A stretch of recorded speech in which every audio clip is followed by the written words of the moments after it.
Oke, halo teman-teman. Ketemu lagi nih di minggu pagi sama aku lagi gitu ya. Kalau kemarin kita pembahasannya mungkin lebih apa namanya lebih light gitu ya. Baru awal-awal juga, terus habis itu juga secara materi belum yang terlalu deep banget. Hari ini akan kita masuk ke yang materi yang lebih deep lagi, yang dimana kita akan lebih deep dive digital marketing itu sebenarnya seperti apa sih, kalau kita mau bikin strategi seperti apa. Mungkin juga kemarin ada teman-teman yang nanyain tentang kayak konten-konten, evaluasi konten menggunakan tools apa, juga sebenarnya hari ini akan sedikit dibahas gitu. Jadi untuk agenda hari ini itu BTW aku nggak usah kenalan lagi ya, karena kemarin udah kenalan gitu ya. Jadi mungkin kita bisa langsung masuk ke agendanya aja nih Mbak Tia di slide selanjutnya.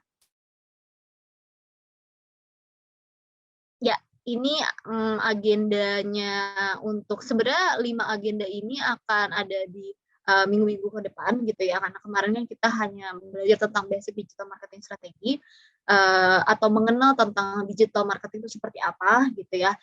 Untuk kelas kedua, ketiga, dan keempat mungkin kita akan lebih detail lagi nih.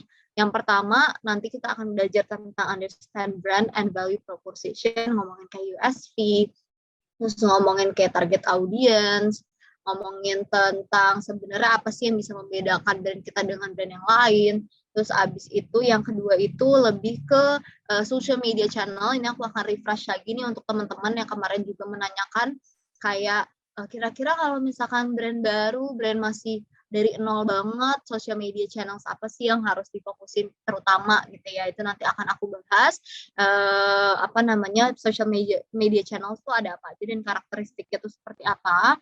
Yang ketiga itu ada identify core insights dan juga trends, di mana sebenarnya nanti ada beberapa insight-insight gimana sih caranya supaya kita bisa apa namanya menjalankan si digital marketing strategi dengan adanya insight dan juga trend gitu. Karena itu adalah salah satu hal yang nomor satu nih kalau misalkan teman-teman mau bikin digital marketing strategi, yang harus dilakukan pertama kali itu adalah mencari insight dan juga apa sih tren yang ada saat ini gitu. Baru nanti di sesi keempat di agenda yang keempat itu ada understand the digital marketing funnel, karena sebenarnya setelah kita udah mengetahui siapa nih target audiens kita mau ngapain sama mereka, terus abis itu insight-insight kira-kira seperti apa, tren yang lagi happening seperti apa, kita akan belajar juga tentang si marketing funnel tersebut gitu ya, dimana nanti akan aku kemas dengan bentuknya case study. Teman-teman nanti gak usah apa namanya takut kayak kebingungan apa tuh digital marketing funnel dan lain-lain, karena sebenarnya nanti akan diberikan satu-satu menggunakan si case study tersebut gitu.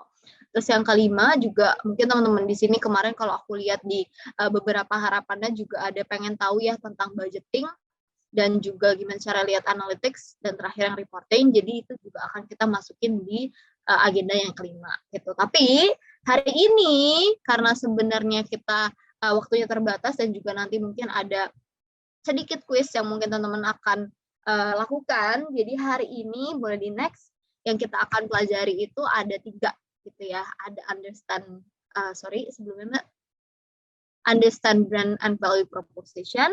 Yang kedua itu ada choose your media channels, dan juga ada si identify core insights dan trend.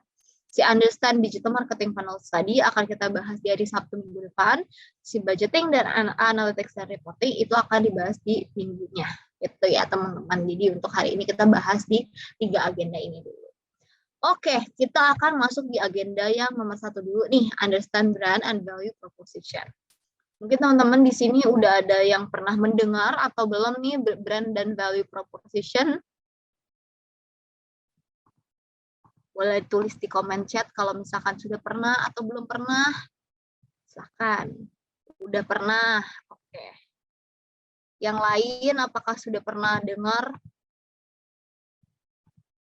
Oke, boleh di next aja kali ya Mbak. Kita langsung masuk ke brand proposition. Nah, kenapa sih sebenarnya kita harus pelajari dulu? Mungkin teman-teman yang udah pernah belajar di waktu kuliah atau mungkin udah pernah tahu sebelumnya tentang si brand proposition ini emang diriman lagi di digital marketing.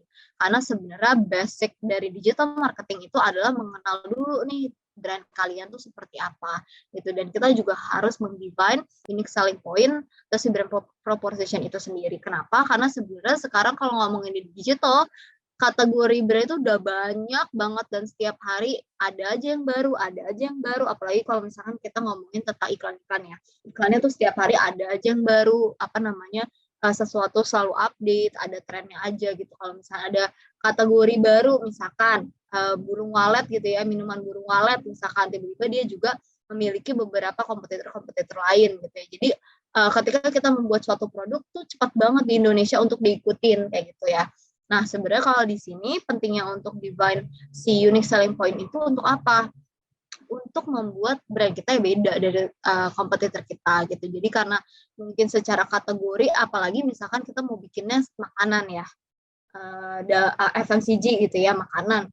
Makanan itu kan udah banyak banget ya. Jadi orang tuh bingung sekarang kayak yang mana yang mau gue pilih gitu, makanan yang seperti apa yang mau gue pilih. Makanya sebenarnya pentingnya ada si USP atau si brand proposition ini untuk mendukung consumer tuh supaya nggak bingung-bingung. Oke, kalau misalkan gue mau cari misalnya ini kalau misalkan mau cari apa namanya sabun yang menutrisi kulit pengennya Dove, tapi kalau misalkan misalkan ya kalau misalkan Dove gitu ya, tapi kalau misalkan mau yang wangi misalkan Lux misalkan kayak gitu. Jadi udah ada proposition-nya sendiri-sendiri kayak gitu. Jadi sebenarnya kalau di sini itu kita kenal sama yang namanya ekosistem atau diagram. Ada 3 buletan di sini untuk si USP tersebut. 3 lingkaran ini tentunya bersinggungan gitu ya. Yang pertama itu ada brand kita tuh seperti apa sih yang bisa kita lakukan gitu ya untuk saat ini. Mungkin bisa dicatat juga tuh waktu membuat si USP ini sebenarnya apa nih brand kita yang kita lakukan. Terus abis itu kompetitor kita di kategori tersebut banyak atau enggak.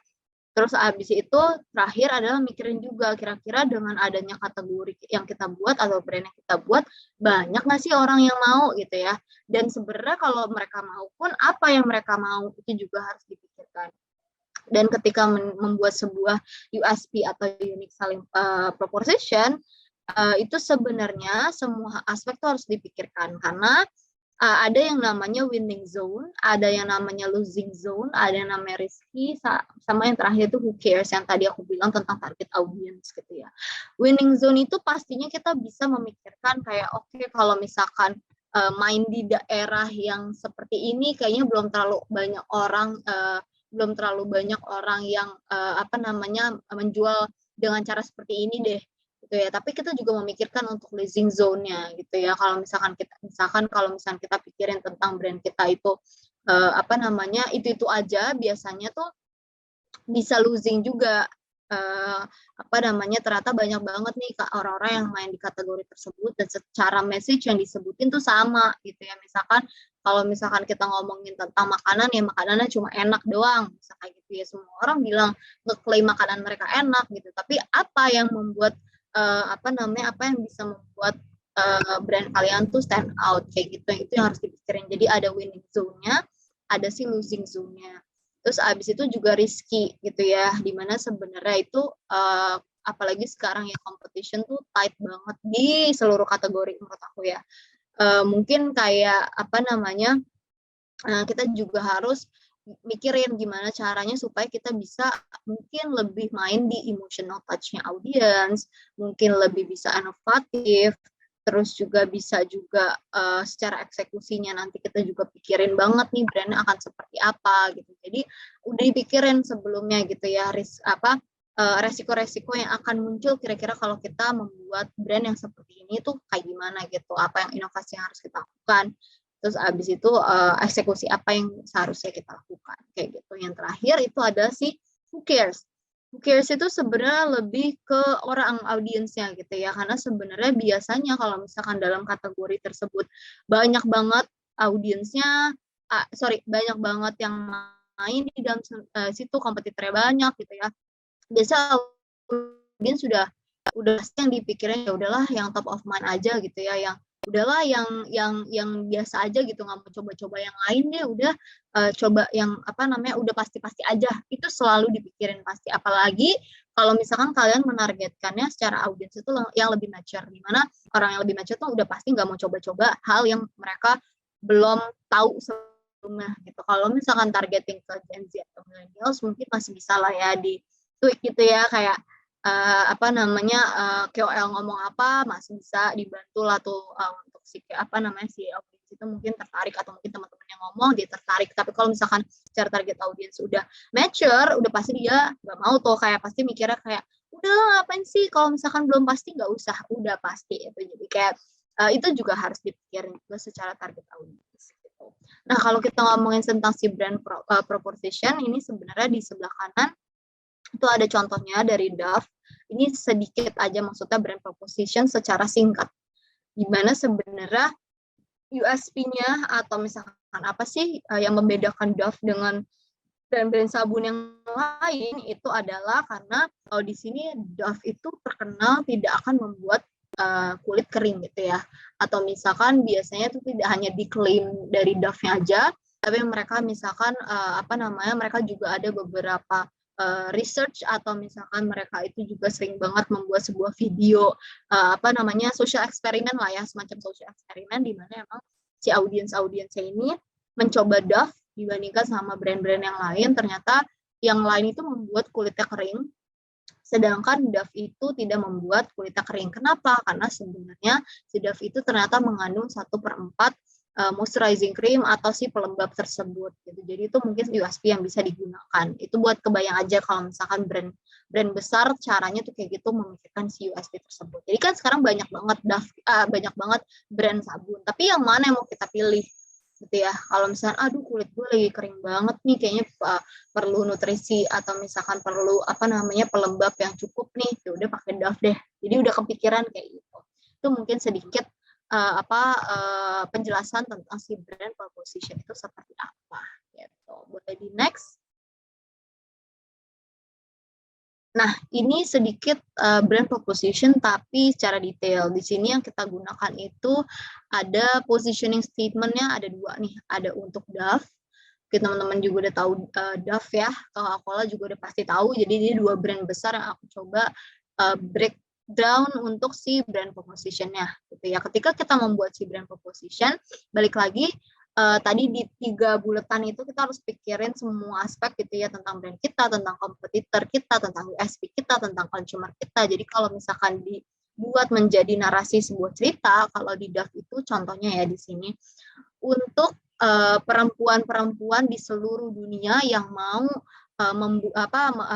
yang mau tubuhnya atau misalkan kulitnya itu tetap bersih dan juga soft gitu ya, tetap lembut gitu. Itu yang kita sebut sebagai target. Targetnya harus detail.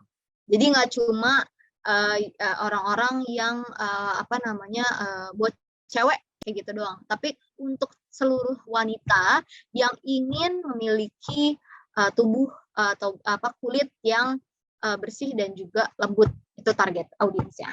Terus abis itu kita sebut di bawahnya itu untuk apa? Untuk Dove brandnya, dan juga kategorinya itu adalah kategorinya apa nih masuknya personal care product gitu ya. Tapi kalau makanan misalkan kalau yang di packaging misalkan consumer goods gitu ya. Tapi untuk kategori-kategori mungkin teman-teman bisa cek sendiri gitu ya kalau misalkan mau lihat kategori apa namanya ada apa sih sebenarnya kategori produk yang ada di di pasaran itu bisa dicek sendiri. Cuma kalau untuk si Dove itu masuknya ke personal care gitu ya.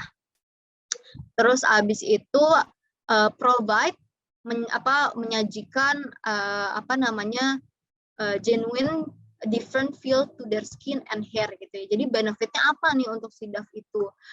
Apa namanya si Dove ini ternyata bisa memberikan sesuatu hal yang berbeda pada kulit dan juga rambutnya gitu. Jadi ini emang ngomongin Dove itu nggak cuma buat kulit sabun buat sabunnya doang, tapi buat shampoo-nya juga gitu. Nggak seperti other beauty brands, nggak seperti beauty brand yang lain gitu ya, which is the competitor, mungkin bisa disebutin juga kompetitor siapa. Bisa kalau misalnya internal bisa disebutin lah ya kompetitor siapa gitu ya. Dove itu apa nih? Apa yang membuat mereka berbeda? Dove itu menginspire cewek-cewek untuk apa namanya achieve natural looking beauty. Jadi mereka bantu untuk si audiens ini bisa terlihat lebih natural gitu ya dengan menggunakan sabun Dove ini. Jadi emang yang selalu dibawa sama Dove ini kan mungkin teman-teman kalau tahu juga waktu kuliah yang selalu dibahas campaign atau mungkin nggak kuliah di komunikasi tapi tahu gitu ya, Dove itu selalu yang dibahas ada real beauty campaign gitu ya, dimana sebenarnya yang dibahas ya selalu si natural beauty tersebut. Ketika kita pakai Dove, kita selalu disamakan atau diasosiasikan lah dengan si natural beauty tersebut gitu. As demonstrated by ini reason to believe-nya gitu ya, dimana sebenarnya over 50 tahun mereka tuh sukses untuk si produk tersebut dengan functional benefit yang ada kayak gitu. Jadi ini sedikit kalau misalkan brand proposition-nya tuh udah market leader kayak gitu. Sebenarnya bukan market leader juga sih, ini sebenarnya bisa diimplement di semua brand gitu ya.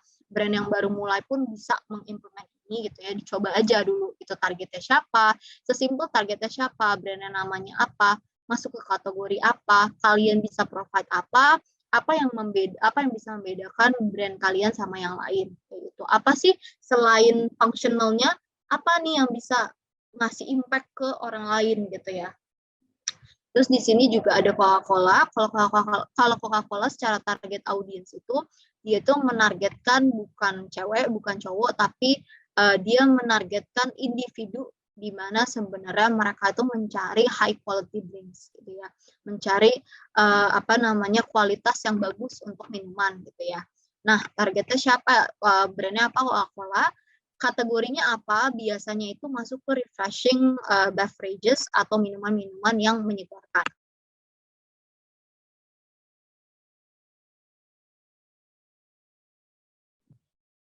Sorry, udah unmute ya. Yang membuat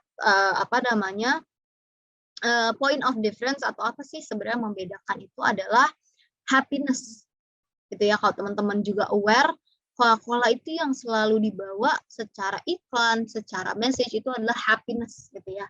Happy gitu setiap minum Coca-Cola, terus kayak ada bunyi gitu ya. Jadi kayak itu tuh membuat sebuah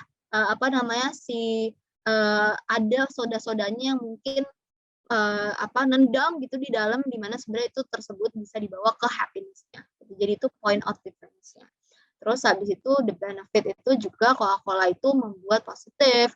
Mungkin juga kalau misalnya kita lihat di beberapa iklan itu juga bisa segara kebersamaan, lebih ke arah situ sih. Terus habis itu mereka juga lebih fokus ke the needs of the customer, di mana sebenarnya kebutuhan consumer itu ketika mereka lagi bersama-sama ingin sesuatu yang menyegarkan gitu ya. Jadi bisa ke arah situ juga.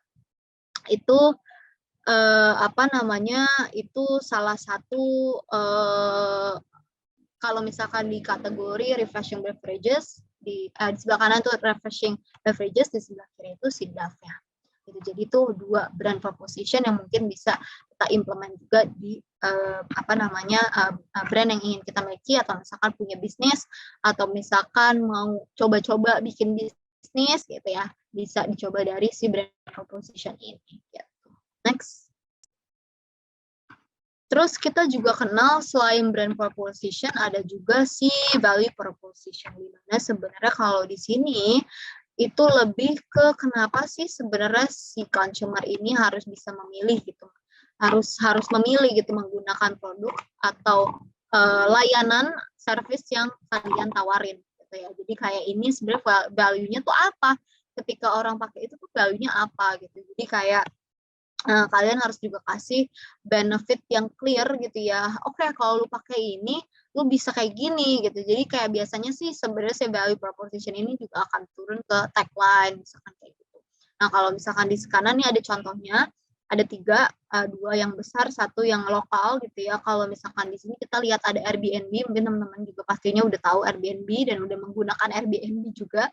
Jadi dia secara value proposition itu judulnya Travelers Benefit from Fully Local Experience dan Host Benefit from Extra Income gitu. Jadi value-nya mereka tuh apa?